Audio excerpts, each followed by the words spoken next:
Hi, I'm Jared Layton. One Heart, One Home. I'm with Micro Homes of Utah. We're gonna see one of his houses. Okay, we'll just take a look right here. One of the differences between these two houses are the tires. This one has tires, that one doesn't. This one's built on a trailer, that one's built on a skid. So the trailer is more for mobility, to be able to get around.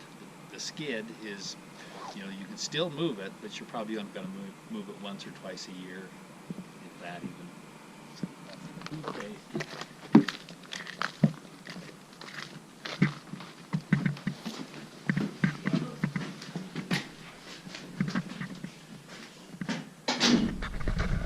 So the kitchen. So you see how warm it is in here? Yeah. Why would it be so warm? There's no heater, there's nothing going on. What's heating it up?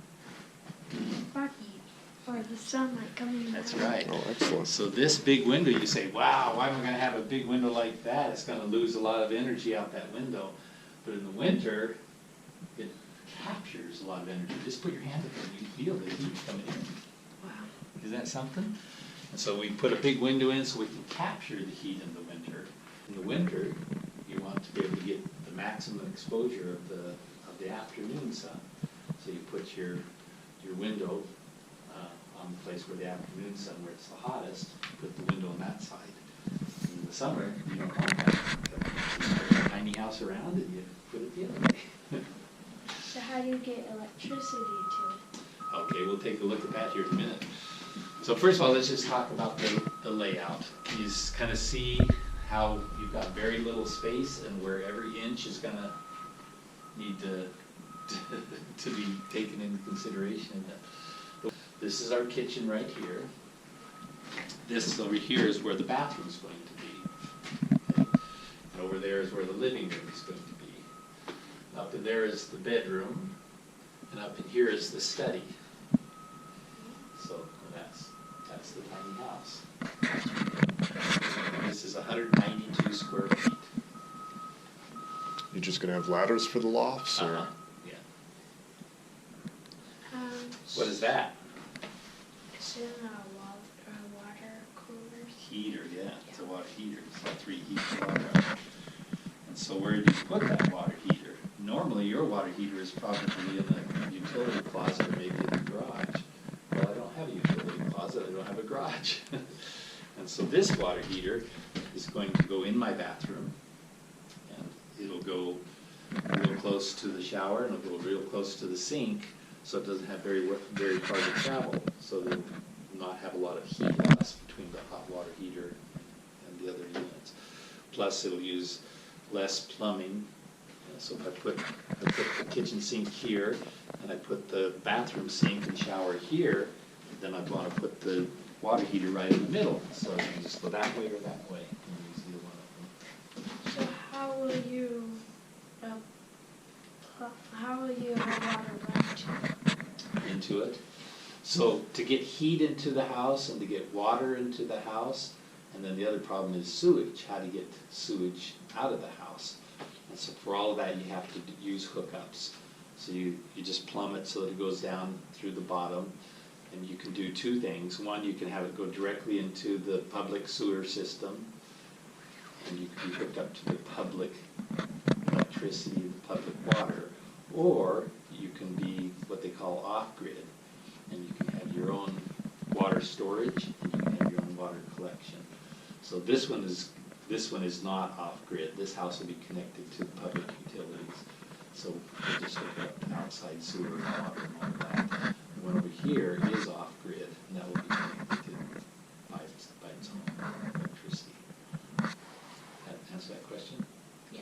So you got 2 choices, on-grid or off-grid. On-grid, you just use the public utilities. Off-grid, you use your own self-contained solutions. So one of the self-contained solutions is what's on top of the roof over there on the tiny house. What is Solar that? panels. Solar panels. So that's where he's going to get his electricity. What about when you have 3 days with no sun?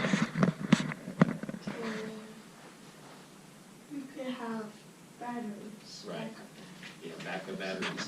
When they have a month of no sun, Then you probably have to connect to something. Or a power generator.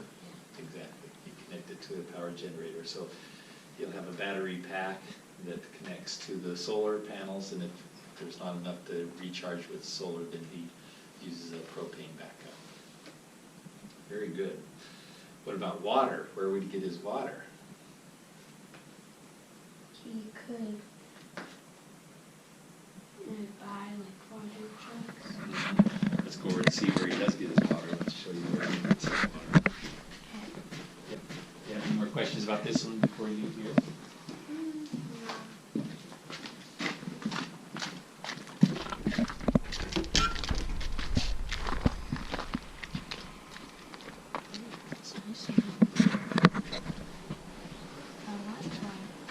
So this house is nice and warm, isn't it? So Steve, he just uses this little heater, turn it down, because the sun warmed this place up more than he thought it was going to when he left.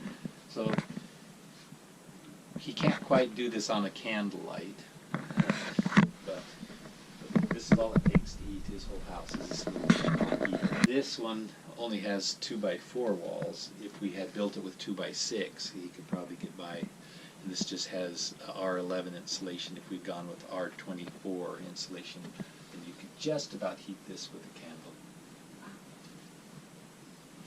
But of course, it's a balance between building material cost and the efficiency you want to achieve. Exactly. So what do you think those are? This is probably the shower Uh-huh. and the toilet. And the paper. toilet, exactly. And these two tanks that you see down there, one of them, the back one, is what they call the clear water tank, and the front one is called the gray water tank. So the shower water, and you can see right here from the sink, the kitchen sink, they go into this front tank, the gray water tank. And it goes outside from there. And the clear water runs his shower and his So what about the toilet? Where does it go? Big park. Okay, so actually the toilet's going to go in that. His shower's going to go here. But what about when you flush the toilet? What's going to happen? Will it go in one of the tanks? That you could do that, but he's going to use what's called a composting toilet.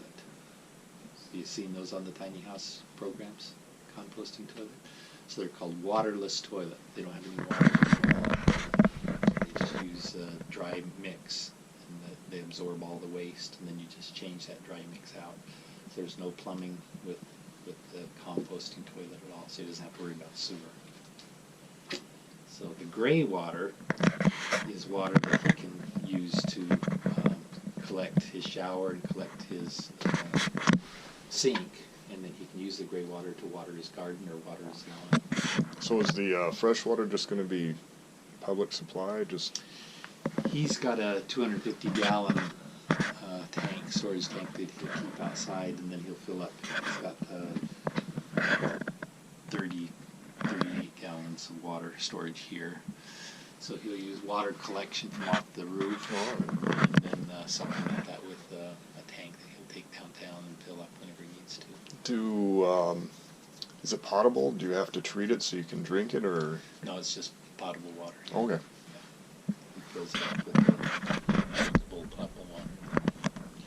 Fills the tank up just to use it here. What's this? It's one of those mini fridges. Yes, exactly. So for Steve, that works perfect. If your family moved in there, that probably wouldn't be enough, huh? Yeah. Yeah. So how do you cook? So he's going to have a microwave, so he's just going to cook with a microwave. Look down underneath there. See what's underneath there.